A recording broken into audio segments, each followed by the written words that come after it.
नमस्कार दोस्तों, स्वागत है आपका काली रात फाइल्स में। और मैं हूं आपका होस्ट समीर।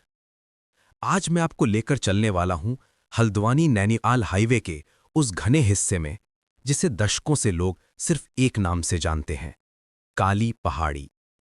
ये कोई आधिकारिक नाम नहीं, नक्शों में दर्ज भी नहीं है, लेकिन फिर भी दशकों से इस सड़क के इस मोड़ को एक ही नाम ने डर से भर रखा है।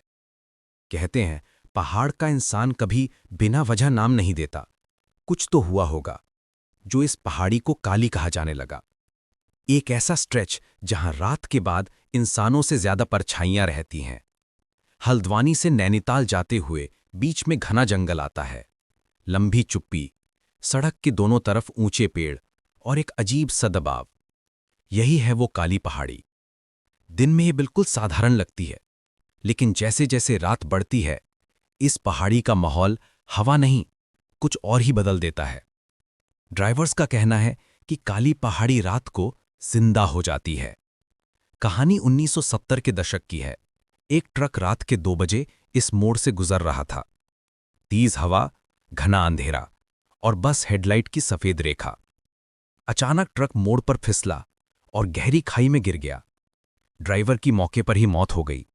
लेकिन सबसे डरावनी बात यह थी कि उसका शरीर 3 दिन बाद खाई के दूसरे कोने में मिला, जहां तक एक्सीडेंट गाड़ी पहुंच ही नहीं सकती थी। तब से ट्रक ड्राइवर्स कहते हैं कि इस मोड़ पर कोई नजर रखता है और कभी-कभी किसी के पैर घिसटने जैसी आवाज ट्रक के साथ साथ चलती है। आज भी लोकल्स बताते हैं कि रात 12 के बाद पेड़ों के बीच सफेद धुंधली आकृति दिखती है। कई बाइकर्स को लगता है कि किसी ने पीछे सीट पकड़ ली। कुछ यात्रियों ने कहा कि खिड़की पर हल्की थपकी जैसी आवाज आई और कई ड्राइवर्स को हाई बीम लगाने पर सड़क के बीच में आदमी की छाया दिखती है, जो पल भर में हवा में घुल जाती है। लेकिन सबसे डरावनी बात यह है कि इस स्ट्रेच में रात 12-3 बजे के बीच मोबाइल नेटवर्क पूरी तरह गायब हो जाता है, जैसे कोई इनविजिबल फोर्स सिग्नल को खींच लेती है। 2013 की रात एक कपल नैनीताल से हल्द्वानी लौट रहा था। समय था 1:15। जैसे ही उनकी कार काली पहाड़ी में दाखिल हुई, हेडलाइट्स की ब्राइटनेस अचानक आधी हो गई। रोशनी मुश्किल से 15 मीटर आगे जा रही थी। एक मोड़ पर उन्हें सड़क किनारे सफेद कपड़ों में खड़ी एक औरत दिखी, चेहरा झुका हुआ, बिल्कुल स्थिर, बिना हिले। सोचकर कि शायद मदद चाहिए, उन्होंने स्पीड कम की, लेकिन जैसे ही कार उसके पास पहुंची, वो औरत स्पीड में पेड़ के पीछे गायब हो गई। डरकर कपल ने कार रोकी, टॉर्च लेकर इधर उधर देखा। पेड़ शांत थे, हवा भी बंद थी, लेकिन वहां कोई नहीं था। वे जल्दी से वापस कार में बैठे।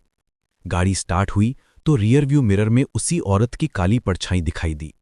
सीट खाली थी, लेकिन मिरर में शैडो जैसे वही बैठी हो।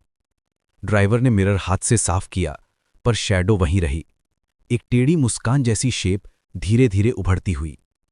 कपल पूरे रास्ते मिरर नीचे करके भागते हुए हल्द्वानी पहुंचे और तब से उन्हें मिरर से डर लगने लगा। आज भी काली पहाड़ी से गुजरने वाले यात्री कहते हैं कि यहां किसी पुरानी शक्ति की मौजूदगी महसूस होती है, कोई एनर्जी जो रात के समय और ज्यादा सक्रिय हो जाती है। ये सब साइंटिफिकली प्रूवन नहीं है, लेकिन ये फोकलोर, ये कहानियां पीढ़ी दर पीढ़ी चलती आ रही हैं। आप इस पर कितना यकीन करते हो, ये आप पर निर्भर है। लेकिन अगर कभी रात के समय हल्द्वानी से नैनीताल की तरफ ड्राइव करो और हेडलाइट्स अचानक धुंधली पड़ जाएं, तो याद रखना, शायद आप भी काली